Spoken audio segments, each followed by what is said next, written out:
Bismillahirrahmanirrahim. Alhamdulillahi rabbil alamin. Wassalatu wassalamu ala sayyidina Muhammadin asyrafil mursalin wa ala alihi wa sahbihi ajma'in. Subhanaka la ilma lana illa ma 'allamtana innaka antal alimul hakim. Rabbi shrah li sadri wa yassir li amri wahlul 'uqdatan min lisani yafqahu qawli. Saudara pengurusi majlis, sahabat saya yang berhormat Tan Sri Speaker Dewan Negara,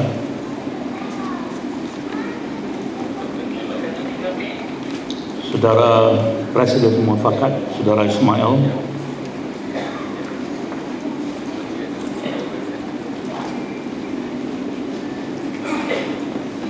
Datuk Ketua Pengarah Jakim dan Timbalan Ketua Pengarah Jakim, yang berbahagia Tan Sri Ghazali, mantan Ketua Hakim Syar'i dan sekarang penasihat kepada Jabatan Peguam Negara, Sahibus Samahah Datuk Mufti Kelantan dan Datuk Mufti yang lain, Tan Sri Datuk Sri Badaruddin, pengurusi tetap UMNO, Tan Sri Abu Shah, mantan Naib Chancellor Universiti Teknologi Mara, dan para hadirin yang saya hormati sekalian.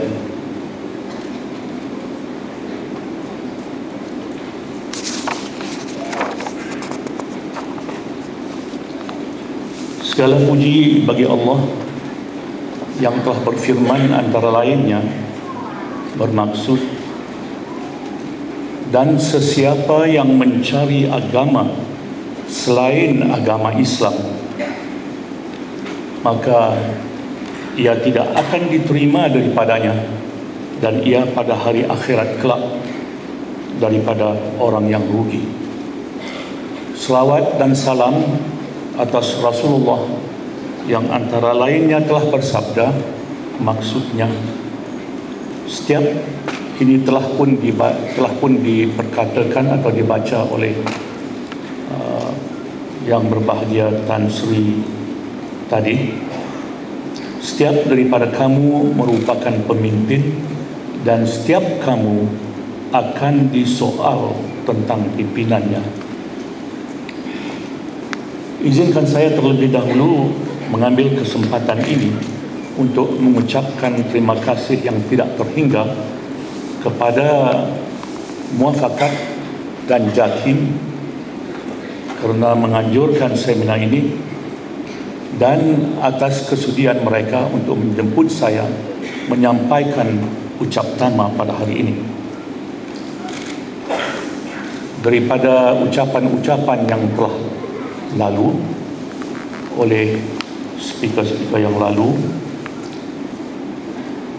saya rasa saudara-saudara dan saudari-saudari para hadirin sekalian sudah pun tahu keadaan di dalam negara kita mengenai agama Islam sebagai agama persekutuan.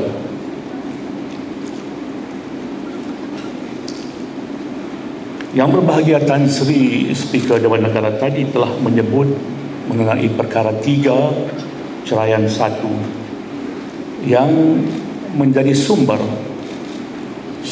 kekuatan Islam, iaitu yang dengan jelasnya dikatakan agama Islam adalah agama bagi persekutuan. Walaupun agama-agama lain boleh diamalkan, tapi saya tekankan, agama-agama lain boleh diamalkan dalam Malaysia selagi amalan itu sejajar dengan kehendak prinsip-prinsip keamanan dan prinsip-prinsip kedamaian. Semoga prinsip-prinsip aman dan kedamaian ini tidak dilupai oleh penganut-penganut agama lain, dan penganut-penganut agama lain mestilah sedar bahawa agama mereka bukan agama persekutuan. Hanya satu saja agama persekutuan, yaitu Islam.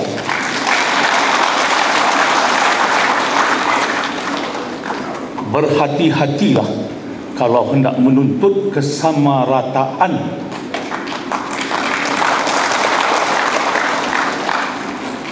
Kesamarataan itu wujudnya juga daripada perlembagaan persekutuan.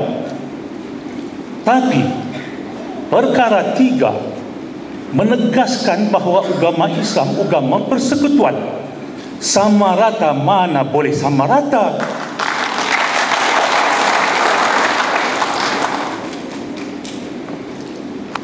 Sebagai Ketua Hakim Negara, saya tak bercakap semasa dengar bicara. Jadi kalau saya tidak begitu petah, maafkan saya. Para hadirin sekalian, sesudah kita menjelajahi perkara 3.1 itu, dia sebut Islam adalah agama bagi persekutuan atau agama persekutuan. Apakah itu Islam? Malangnya banyak sangat tafsiran-tafsiran yang telah diberi, tapi tafsiran satunya itu adalah tafsiran daripada mahkamah tertinggi dalam Malaysia. Saya peguam, yang berbahagia Tan Sri Speaker Dewan Negara pun peguam, banyakkan yang di sini pun peguam. Kita faham bahawa perkara perundangan ini memang selalu membangkitkan banyak tafsiran. Tapi saya tidak ingin menyentuh mengenai tafsiran yang telah diberi kepada Islam ini oleh mahkamah yang tertinggi di Malaysia itu. Cuma saya ingin menyatakan unfortunately atau fortunately, terletak kepada masing-masing untuk memberi tafsirannya. Undang-undang kita adalah undang-undang yang berasaskan kepada undang-undang Inggeris. Malangnya atau tidak, masing-masing boleh menghukumkan. Tapi dalam sistem perundangan Inggeris dan juga sistem perundangan kita yang kita anuti daripada England, kita ada kaedah tafsiran. Satu kaedah tafsiran yang jelas ialah kalau sesuatu perkataan digunakan di dalam perlembagaan atau undang-undang, jika perkataan itu tidak ada kekaburan di dalamnya, jika perkataan itu adalah terang dan nyata dan jelas maksudnya, kita tidak menggunakan kaedah tafsiran itu. Kaedah tafsiran hanya diambil dan diguna apabila ada kekaburan dalam setiap perkataan, dalam setiap perundangan. Justru itu, apakah wujudnya kekaburan dalam perkataan Islam?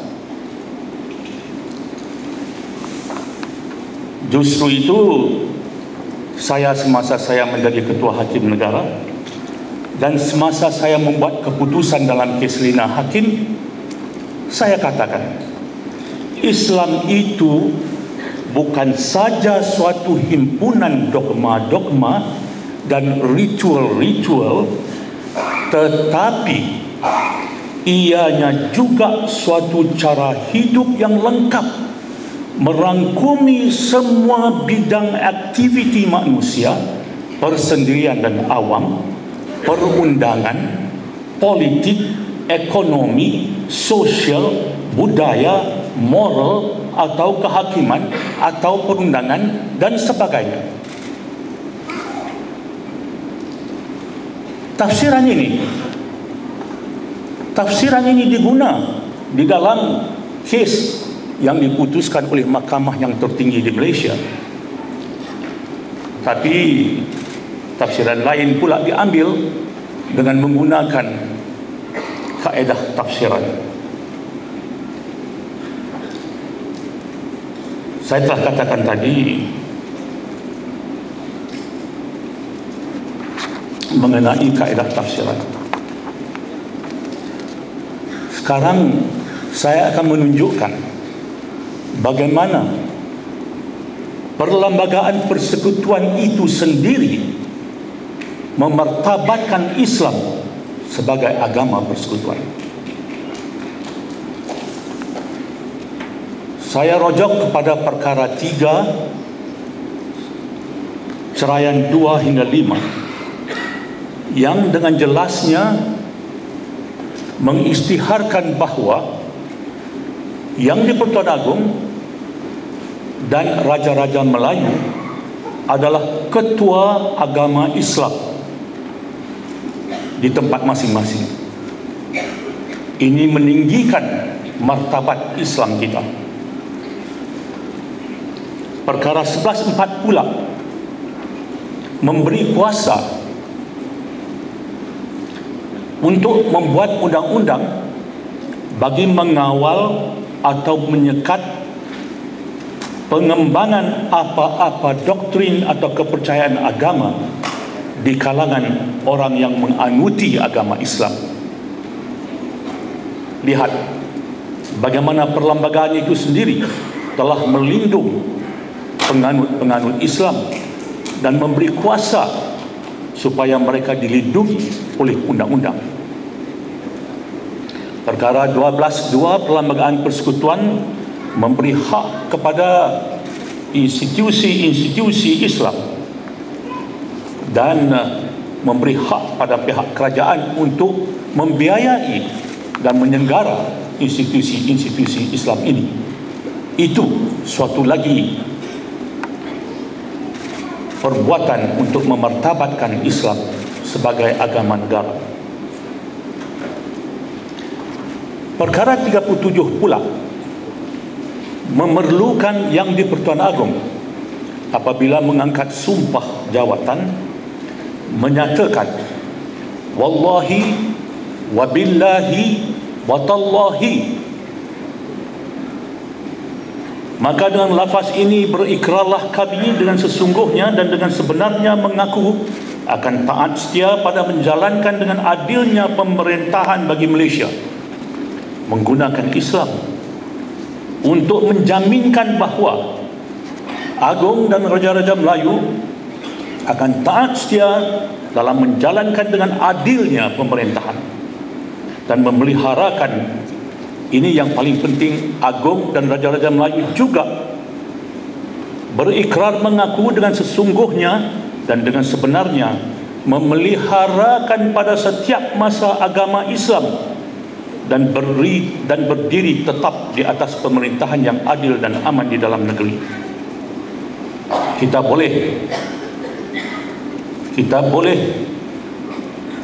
jatuh balik kepada kuasa Agong dan kuasa Raja-Raja Melayu apabila agama Islam kita terancam. Karena itulah tanggungjawab dan kuasa Agong dan Raja-Raja Melayu untuk memeliharakan pada setiap masa agama Islam.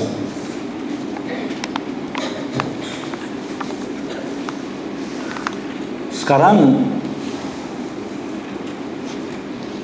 saya ingin beredar kepada apa yang ditulis oleh saudara Nuarul Hilal Muhammad Dahlan dalam rencana bertajuk Agama Islam dalam Perlembagaan Malaysia, yang antara lain yang menyatakan tepat sekali kenyataan Ahmad Fairuz, sayalah, bahawa sebelum pidaan 1988 memang banyak kes yang terang-terang di bawah bidang kuasa mahkamah syariah telah dirampas oleh mahkamah sivil, dan saya senaraikan beberapa kes itu. Tokoh-tokoh seperti Allahyarham Tan Sri Ahmad Ibrahim telah berusaha lama untuk memastikan urusan mahkamah syariah bebas dan tidak diganggu oleh mahkamah sivil. Dan hanya pada tahun 1988 peruntukan 1A dimasukkan ke dalam Perlembagaan Persekutuan dan mahkamah syariah mula ada kebebasan setelah 31 tahun Malaysia merdeka.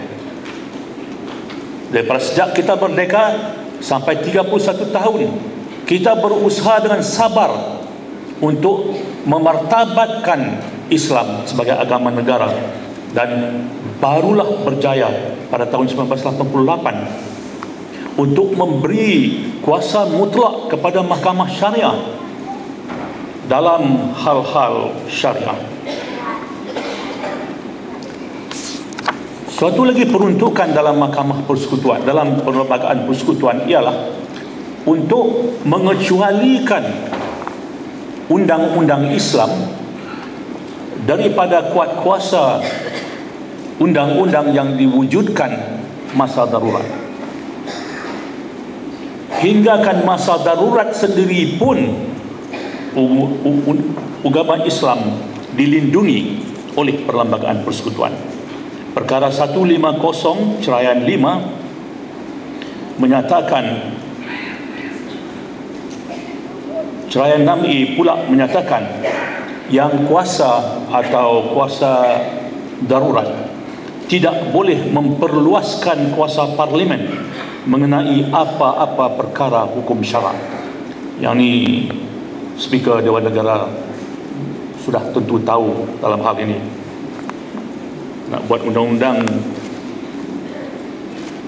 semasa darurat dan mengenakan kepada hukum syarak tidak boleh dibuat oleh parlimen kita.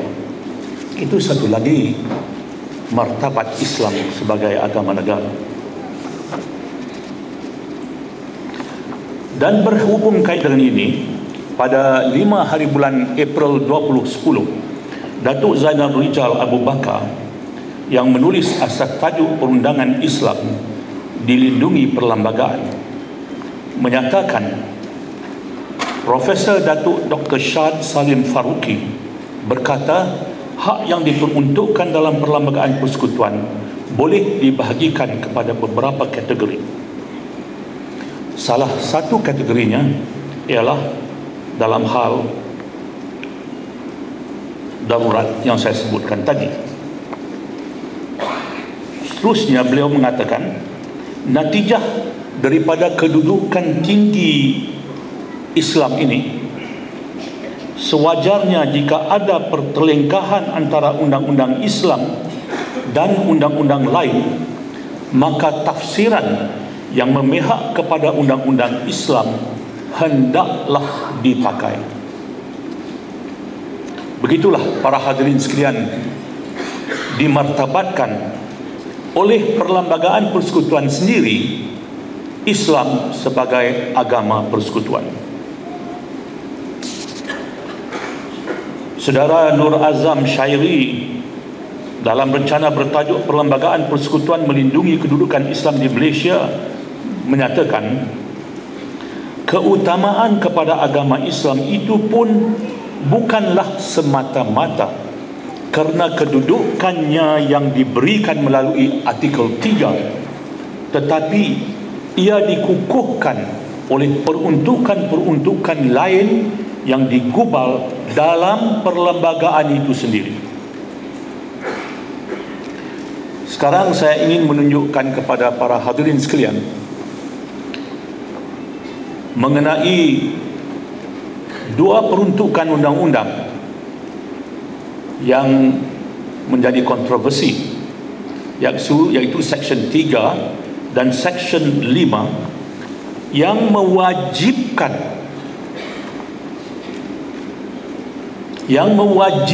mahkamah-mahkamah sivil, jika tidak ada undang-undang yang berkaitan dengannya,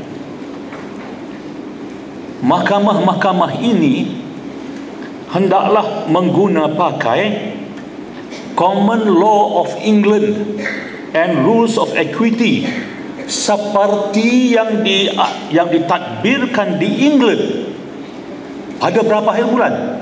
Pada 7 April 1956. Undang-undang yang Mahkamah Malaysia hendak ikut kalau tidak ada undang-undang yang luluskan oleh Parlimen. Undang-undang yang hendak diikut oleh mahkamah di Malaysia ialah undang-undang di England yang ditadbirkan pada tahun 1956. Bukannya ditadbirkan sekarang. Dan tarikh buat puasa itu berbeza-beza mengikut kawasan-kawasan negeri. Ada yang mulai daripada 1 Disember 1951, ada yang berkuat puasa daripada Disember 1949. Jadi yang saya ingin tekankan di sini ialah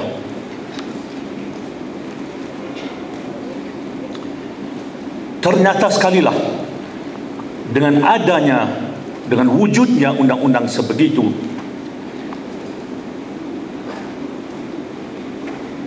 ia menampilkan betapa beberapa undang-undang kita ini hidup dalam sejarah. Dan sejarah itu pula bukan sejarah kita, tetapi sejarah negara asing, sejarah bekas penjajah kita. Hasilnya, undang-undang kita itu terus wujud di takok lama, tertinggal kolot dan menjadi barang antik, manakala undang-undang negara bekas penjajah itu sendiri berkembang maju ke hadapan mengikut rentak masa, mengikut rentak keperluan dan mengikut rentak keadaan. Allah yarham Profesor Ahmad Ibrahim telah menganjurkan bahawa undang-undang itu hendaklah dimansuhkan. Dengan ini kita tidak akan merujuk kepada undang-undang Inggeris yang lapuk itu. Bukan saya saja berpendapat demikian, tapi Profesor Ahmad Ibrahim telah lama berpendapat demikian, mengatakan bahawa undang-undang itu adalah undang-undang Inggeris yang lapuk. Apa tak lapuk? Tahun 1956, tahun 1949, tahun 1951. Tetapi bebas mencari undang-undang lain yang tidak bertentangan dengan undang-undang Islam. Utusan Malaysia ini bukan nak membangga diri sendiri, tapi hanya untuk menunjuk bahawa apa yang saya telah lakukan itu adalah sejajar dengan perasaan dan emosi setengah golongan-golongan Islam. Utusan Malaysia pada 21 Ogos 2007 telah menyiarkan berita yang antara lainnya menyatakan Ketua Hakim Negara, saya sendiri, hari ini mencadangkan rujukan kepada Common Law Inggeris dimansuhkan daripada Undang-Undang Sivil negara ini kerana ia menggambarkan minda pengamal undang-undang tempatan yang masih terjajah.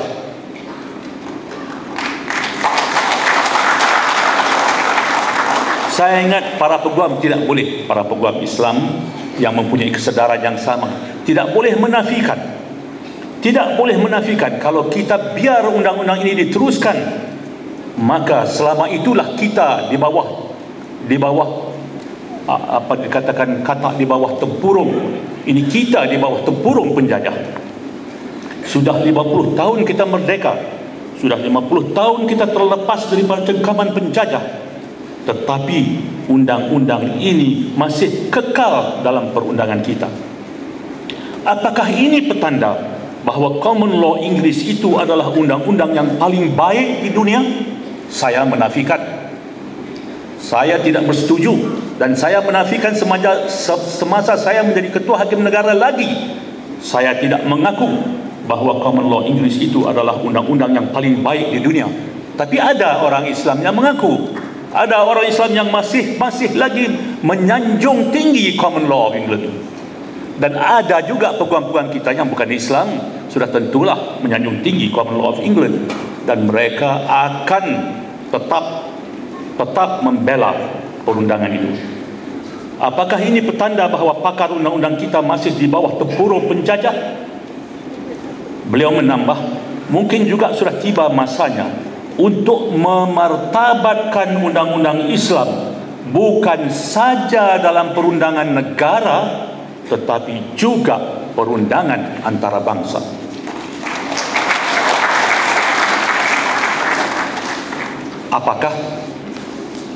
Apakah tidak lebih sesuai dan wajar common law Inggris digantikan dengan mana-mana sistem perundangan yang mahkamah fikir sesuai demi melaksanakan keadilan? Bukankah peruntukan yang seperti ini adalah lebih elok lagi daripada peruntukan yang memperagungkan common law of England? Para hadirin sekalian, sekarang saya akan beredar kepada penghujahan Mr. Ramdas Tikamdas dalam kes Cik Omar bin Cik Suh lawan Public Prosecutor, kes yang saya sebut awal tadi, di mana Mahkamah Tertinggi Malaysia telah membuat satu keputusan. Mengikut penghakiman mahkamah itu, Mr. Ramdas Tikamdas, iaitu salah seorang peguam di dalam kes itu, Mr. Ramdas Tikamdas menghujahkan bahawa because Islam is the religion of the Federation, the law passed by Parliament must be imbued with Islamic and religious principles. Itu kata Ramdas Tikamdas. Saya ingat dia bukan Islam, tapi dia mengatakan kerana Islam itu adalah agama persekutuan, undang-undang yang diluluskan oleh Parlimen mestilah selaras dengan prinsip-prinsip Islam. Hujah dia. Manakala Mr. Murah Raju, salah seorang lagi peguam dalam kes itu, mengatakan because Syariah law is the existing law at the time of Merdeka, any law of general application in this country must conform to Syariah law. Kerana undang-undang Syariah itu adalah undang-undang yang wujud di Malaysia pada masa merdeka. Sebarang undang-undang untuk penggunaan umum dalam negara Malaysia ini mestilah selaras dengan Syariah law. Undang-undang Islam ini undang-undang negara Malaysia. Kalau tidak kerana datangnya Britain, kalau tidak kerana datangnya penjajah Inggris ini, undang-undang Syariah lah yang menjadi undang-undang negara ini. Tapi penjajah, apa yang telah dia buat? Dia wujudkanlah undang-undangnya sendiri dan mempengaruhi undang-undang di Malaysia. Profesor Ahmad Ibrahim menyatakan, dia menulis ini dalam tahun 1987. Sejak tahun 1957, Profesor Ahmad Ibrahim telah mengatakan, as Islam is the religion of the Federation, the Sharia as based on the Quran and Sunnah must be enforced in the Federation, and it should be provided that any law which is inconsistent with the Holy Quran and the Sunnah shall be void to the extent of such inconsistency. Kerana Islam adalah agama persekutuan dan undang-undang syarak yang diasaskan kepada Al-Quran dan Sunnah mestilah dikuatkuasakan di persekutuan. Dan kata Profesor Ibrahim lagi, kita mestilah memperuntukkan suatu perundangan yang menyatakan dengan jelas bahawa sebarang undang-undang yang berlawanan dengan Al-Quran dan Al-Sunnah adalah terbatal selagi ianya bercanggah dengan Al-Quran dan Sunnah. Apa yang ditegaskan oleh Profesor Ahmad Ibrahim ialah, as Islam is the religion of the Federation, surely the fundamental principles of the laws should be based in Malaysia not on the English common law but on the Sharia. Mestilah diasaskan bukan kepada English common law tetapi berasaskan Syariah.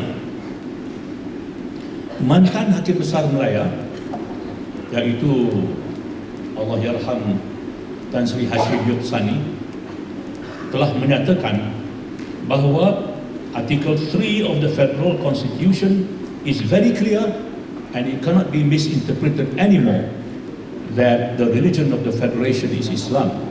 Thus, any interpretation which arise conflict between document created by men and orders from Allah, that interpretation cannot be used. So jelas bahawa sebarang undang-undang yang bertentangan dengan Islam ianya tidak boleh wujud. Ini penegasan perkara 4 dalam Perlembagaan Persekutuan yang dengan jelasnya menyatakan bahawa perlembagaan ini adalah undang-undang utama persekutuan dan apa-apa undang-undang yang diluluskan selepas Hari Merdeka dan yang berlawanan dengan perlembagaan ini hendaklah terbatal setakat yang berlawanan itu. Jadi ini berarti apa-apa undang-undang yang bertentangan dengan perlembagaan hendaklah terbatal. Terbatal setakat yang berlawanan. Islam, seperti saya kata dahulu, merangkumi semua aspek hidup, termasuk perundangan Islam. Jadi, kalau ada apa-apa undang-undang yang bertentangan dengan perlembagaan, berarti yang bertentangan dengan Islam sebagai agama persekutuan. Justru itu, sebarang undang-undang yang bertentangan dengan Islam adalah terbatal. Inilah tafsiran yang patut diberi. Dan insya-Allah, dan memang pun mungkin belum lagi dicuba di dalam mahkamah mengenai hal ini. InsyaAllah satu hari barangkali kita akan dengar bagaimana mahkamah kita di sini membuat keputusan itu. Walau bagaimanapun, tujuan saya mengutarakan perkara ini ialah untuk menunjukkan bahawa apa yang dihujahkan oleh Mr. Ramdas Tikamdas dan Mr. Muraraju adalah pada saya ternyata sekali terdapatnya mutu dalam pembujahan-pembujahan mereka itu.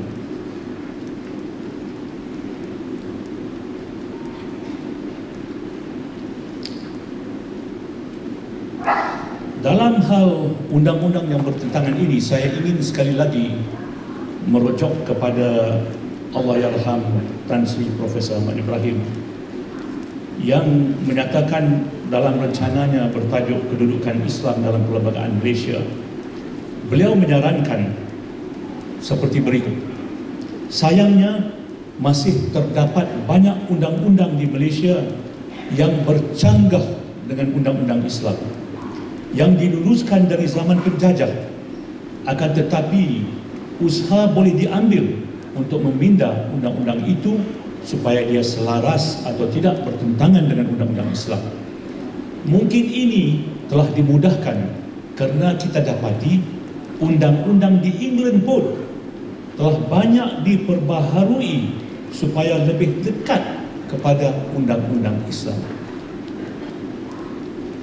Jika orang-orang Islam ingin perlembagaan itu dijadikan lebih dekat dengan Islam, mereka harus mengikhtiarkan supaya mereka mempunyai kuasa memindahnya, iaitu dengan mendaftar diri sebagai pemilih dan memilih wakil-wakil rakyat yang boleh ada majoriti 2/3 dalam Dewan Rakyat dan Dewan Negara supaya pindaan itu dapat diterima.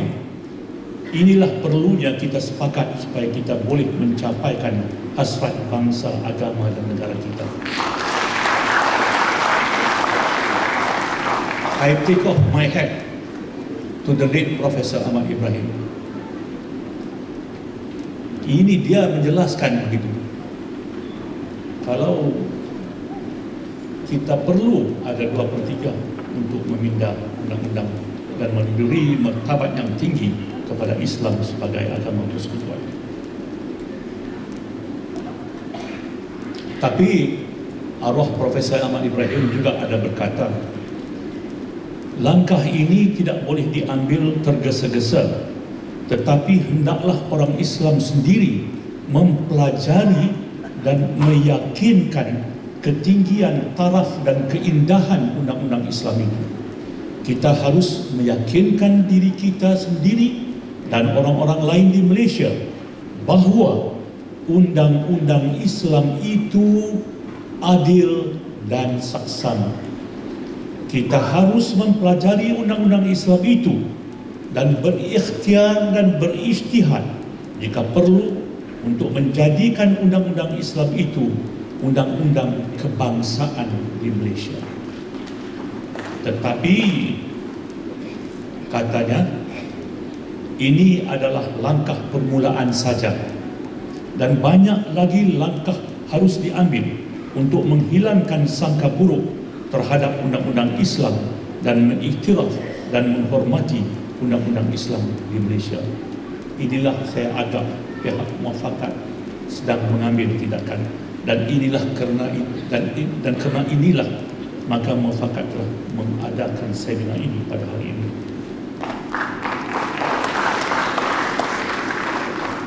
Profesor Allahyarham Profesor Ahmad Ibrahim terusnya menyatakan bahawa undang-undang di negeri barat dengan secara langsung atau tidak dan dengan diketahui atau tidak telah banyak mengambil dan meniru undang-undang Islam. Di England banyak pembaharuan telah dibuat yang telah membawa undang-undang itu lebih dekat kepada undang-undang Islam. Tetapi sayangnya kita di Malaysia hingga hari ini kerap kali menurut saja pembaruan-pembaruan yang telah dibuat di England, sungguh pun peruntukan yang setanding dengan itu atau yang lebih baik boleh didapati daripada undang-undang Islam. Kita orang-orang Islam di Malaysia haruslah menyesuaikan diri dan menguatkan iman kita supaya layak menerima kurnia undang-undang Islam kepada kita, dan selepas itu bolehlah kita cuba membujuk jiran-jiran kita menikmati undang-undang itu. Raja Ahmad Mukhlis bin Raja Jamaluddin, panel jawatan kuasa pemikir isu Islam semasa, pejabat mufti wilayah persekutuan, ada menyatakan dalam rencananya agama Islam, Perlembagaan Persekutuan dan Negara Malaysia suatu analisis dalam mempertahankan kedudukan agama Islam dan umat Islam di Malaysia telah merujuk kepada kenyataan Dr. Aziz Bari berikut. Pada hakikatnya kita boleh mengatakan bahawa negara ini telah disyahadahkan dengan kalimah Islam sebagaimana tertulis dalam perkara 31, iaitu Islam adalah agama persekutuan Malaysia, sekaligus telah membatalkan ciri-ciri sekularnya. Saya tidak akan memperkatakan berkenaan dengan sekularisme kerana banyak penulisan-penulisan telah pun terdapat mengenainya. Dari apa yang telah saya perkatakan selama ini, saya berpendapat bahawa pengisytiharan oleh Yang Amat Berbahagia Tun Mahathir Mohamad pada tahun 2001 bahawa Malaysia adalah sebuah negara Islam adalah amat sukar untuk dinafikan kebenarannya.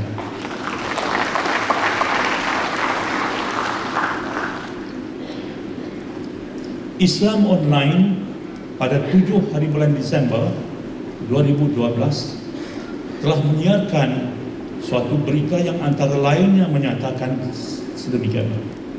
The UMNO President said that the position of Islam would always be defended as enshrined in the party constitution and in line with its position as the religion of the Federation. Dah ada tepukan tu makna tahu dah, tak payah saya cakap Melayu dah. He said, I wish to emphasize here that UMNO is undoubtedly committed to continue elevating Islam based on the objectives of the Sharia to protect the religion, life, property, mind, dignity and race. At this assembly, we wish to state clearly that we strongly oppose those propagating pluralism and liberalism. He said while delivering the presidential speech carrying the theme, transformative leadership towards achieving national vision in conjunction with the opening of the UMNO General Assembly 2012 later this week. Malaysia has been placed in the 5th spot in complying with the Malaysian Sharia Index managed by a group of international ulamas, Najib concluded. Ketara kita mempunyai parti pemerintah yang telah memberi jaminan untuk terus memperjuangkan martabat Islam. Dengan adanya pihak kerajaan yang sedemikian, saya yakin pihak muafakat dan pihak badan-badan bukan kerajaan yang lain sudah tentu dapat melaksanakan segala cita-cita mereka untuk mendaulatkan Islam ini dengan yang lebih senang lagi. Saya tidak tahulah kalau parti lain yang naik di kerajaan. Para hadirin yang saya hormati, akhir kata saya mendoakan agar perbincangan yang diadakan sepanjang seminar ini berlangsung dapat dimanfaatkan sepenuhnya dan dijadikan asas bagi tindakan selanjutnya. Semoga segala usaha-usaha kita ini